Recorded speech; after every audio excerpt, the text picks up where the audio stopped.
All right, buckle up, everybody, because today we're diving deep into Hey Jude.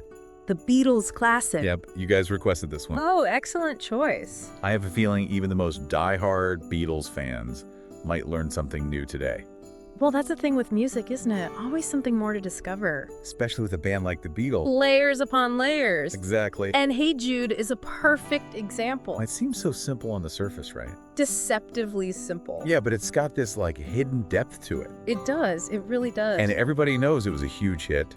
But did you know some radio stations wouldn't even play the full song? Oh, is that right? It was over 7 minutes long. Wow. Practically unheard of for a chart topper back then in 1968. Yeah, that's pushing the boundaries a bit. But before we get too far ahead of ourselves, let's rewind back to the beginning. Okay, setting the scene. It's 1968. The Beatles are at their creative peak. But personally, Yeah. let's just say things were a little rocky. A time of transition for sure.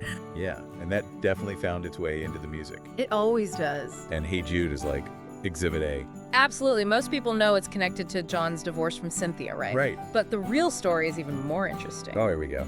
Yeah, so Paul was actually on his way to visit Cynthia and her son, Julian. That's right, the Jude of the song. Exactly, and the melody just started coming to him as he was driving. Can you imagine? Talk about inspiration striking at unexpected times. Just driving along, thinking about this little boy. It was really a gesture of comfort, wasn't it? It was. Paul felt bad for Julian, who was only 5 at the time. He just wanted to, offer some support. You know, in this really tough time for the family. It's actually really sweet when you think about it. Absolutely, especially considering everything else that was going on around them. And there's this great quote from Paul. He said, "I started thinking about all the kids going through divorces Oh, wow. and how I wish someone had done that for me when my mom died." That's powerful. And you can just, feel that empathy in the lyrics, you know? Oh, completely. It's not just words, it's real emotion. It's raw and honest. And speaking of Julian, Yes, he had quite the surprise years later. he did. Can you imagine finding out, as an adult, that this global anthem, this song everyone loves, Right? was written for you as a kid? That's going to be a mind-blowing moment. Totally. And he even ended up buying the handwritten lyrics at auction. Oh, wow. What a family heirloom, right? It really is. Brings the whole story full circle. It does, but here's where things get even more interesting. Oh. John Lennon's reaction to Hey Jude. He actually thought the song was about him. Really? Now that's a different take. I know. And John was with Yoko Ono by then, right? He was. So how could he possibly think Paul was singing about him? Well, John believed Paul was giving him permission to move on with Yoko. Really? Yeah, he even said he heard the lyrics as, "Go ahead, leave me." Whoa. It's a fascinating glimpse into their dynamic at the time, you know? The band was already showing signs of strain. Right. So maybe John was reading into things a little bit. Maybe just a tad. It's amazing how one song can have such different meanings, There's different people. even for the people who created it. Exactly. And to add another layer to this whole who is Jude mystery, Okay, there's more. there was also a journalist named Judith Simons who believed the song was written for her. Wow. Apparently, Paul had briefly dated someone with that name. Oh, okay, that makes a little more sense. It does. But still, how many Judes out there thought they were the inspiration? It's fun to imagine, isn't it? It is. But, all these personal connections are fascinating. They are. But what really makes Hey Jude more than just a breakup song Right. is its structure. Okay, I'm listening. It's not just about the lyrics. Okay. It's how those lyrics play out over time. It's a journey. Exactly. And that's where the true genius of the song lies. I agree. It's almost like a musical journey, mirroring that transition from sadness to hope. The one Paul was trying to convey to Julian. Precisely. And it all comes down to one groundbreaking decision. What's that? That epic 4-minute coda. Yeah, the na-na-na part that just keeps going. Exactly. And at the time, that was unheard of. Really? Can you imagine a pop song today with a 4-minute outro? People would lose their minds. It was the longest top 10 hit in the UK at that point. Wow. I had no idea it was that groundbreaking. It was pushing boundaries, for sure. I bet some people thought it would never end. Oh, I'm sure, but that's part of what makes Hey Jude so unique, you know? Okay, tell me more. Well, it starts off so intimate. Right, just Paul's voice and the piano. Exactly, almost like a conversation. But Yeah. then it builds and Signed to expands, this huge anthem. almost like a transcendent experience. I love that. And it's not just the music that evolves, the lyrics do too. Okay, I'm hooked. How does that work? Well, think about it like this. The song starts with this advice. Like a pep talk almost. Yeah, like a pep talk to someone who's, struggling, yeah. With something. And it's directed outward, to Julian. Right. But it could be for anyone. Anyone going through a tough time. Exactly. Yeah, and those early verses have a very personal feel. Right, very confessional almost. Yeah. But then as the song goes on and we hit that coda, Right. the focus shifts. It becomes less about comforting someone else Okay. and more about finding strength within yourself. Like taking that advice and putting it into action. Exactly, and the music mirrors that shift perfectly. Oh, how so? Well, the instrumentation builds, the harmonies get bigger and bigger, Right. and then the repetition of the na-na-na-na Yeah, that's so iconic. creates this feeling of, like, release, Yeah, like the catharsis. Catharsis, exactly. It's like this wave of optimism just washing over you. I like that, a wave of optimism. I never thought about it that way, but it makes so much sense. It's like the song itself is going through this transformation. Yeah, from sadness to hope. Yeah, and that's what connects with people, It's a universal experience. Even if we don't all have global anthems written for us. Yeah, very true. But all this talk about structure and meaning is great, but what about the recording process? Oh, yeah. Weren't there some pretty crazy stories from those sessions? Absolutely. Hey Jude had its share of studio quirks. Like, what about the one where Ringo almost missed his drum cue? Oh yeah, the bathroom break? He was in the bathroom when they started recording. He stepped out and nobody noticed. No. And they just started the take without him. So what happened? Did they have to start over?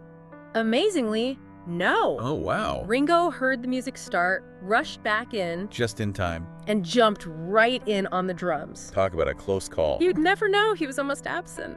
That's incredible. It's like drummer intuition or something. It really is, but Ringo wasn't the only one who added some unexpected flair. Oh, There's that famous moment where Paul hits a wrong note on the piano. I never noticed that. It's subtle. When does it happen? Around the 2.58 mark, if you listen closely, Okay. you can hear him say, "Oh, bloody hell." I'll have to listen for it next time. But what I find even more interesting, Yes. it was John who insisted on keeping that mistake in the final mix. He did. He thought it added character. Yeah, like personality. Exactly. It's a great example of John's influence on the production, Totally. He wasn't afraid to embrace those little imperfections. It makes the song feel more human, Real, relatable. Exactly. But of course, not every creative decision went so smoothly. Right. What are you thinking of? Didn't George and Paul clash a bit during the Hey Jude sessions? Yeah, there was some tension around the guitar parts. What happened? Well, George had some ideas for a more prominent guitar line. Like a counter melody. Yeah, a response to each vocal line. But Paul had a different vision for the arrangement. And ultimately, he vetoed it. He did. I can imagine that didn't sit too well with George. Understandably so, but, in the end, Hey Jude is really a testament to Paul's songwriting. To his vision. Exactly, his ability to bring everything together into a cohesive whole. And let's be real, the song turned out pretty amazing. It did. Creative differences aside. I mean, it became a global phenomenon. More than just a hit. It was a cultural touchstone, topped the charts everywhere, sold millions of copies. 8 million, to be exact. Wow. And it all started with this simple act of kindness. Towards this little boy going through a hard time. It really goes to show inspiration can come from anywhere. And sometimes these small acts of compassion can have this ripple effect. That you never expect. Exactly. They go far beyond their original intention. And Hey Jude, with all its complexities, Yeah. is the perfect example of that. But beyond the chart's success and the cultural impact, Yeah. Hey Jude also marked a really significant moment for the Beatles themselves, right? You're talking about the promo film? Yeah, the one with the live audience? Yes, it was filmed shortly after they recorded the song. And it was Ringo's return to the band? I completely forgot about that. He'd quit during the White Album sessions. He did. Things were really tense back then. Yeah, Ringo felt sidelined, but thankfully, He came back, he did. and that Hey Jude performance was his grand re-entry. A triumphant return. It's amazing how this one song is so intertwined with Beatles history. It really is, for all the drama surrounding its creation. Right. Hey Jude is ultimately a song about hope. And resilience. And that's why it still resonates, all these years later, It reminds us that we can all take a sad song. and make it better. Exactly. For ourselves and for others. But there's one more aspect of Hey Jude we haven't touched on yet. What's that? Its impact on popular culture. Oh, yeah. It's been embraced and reinterpreted in so many ways. Like, how can we forget its use in football chants? It's become this anthem for sports fans around the world. Pretty amazing for a song that started as a personal message of comfort. It really is. Yeah, it's like Hey Jude has become this blank canvas. The blank canvas. Where people can, project their own emotions onto it. Oh, I like that. Their own experiences. Their own hopes and fears. It's a shared experience now. And I think that's what makes a song truly great, don't you? Absolutely. It's become something much bigger, Yeah. It's gone beyond the original meaning. Speaking of shared experiences, Yeah. there's that amazing moment in the Hey Jude promo film. Oh, you mean where the audience joins in? Yes. Everyone starts singing along with the men and It's so powerful. Like, everyone in that room and everyone watching at home. became part of something bigger. It's really incredible. It is the unifying power of music, right? It really shows you how music can evoke such strong emotions. Oh, absolutely. It's funny, even though Hey Jude was written during a really turbulent time for the Beatles, Right. Personally and professionally. it ended up becoming this symbol of hope and unity. They channeled all that turmoil All that uncertain into something beautiful. and lasting. Exactly. It's incredible, really. It really is.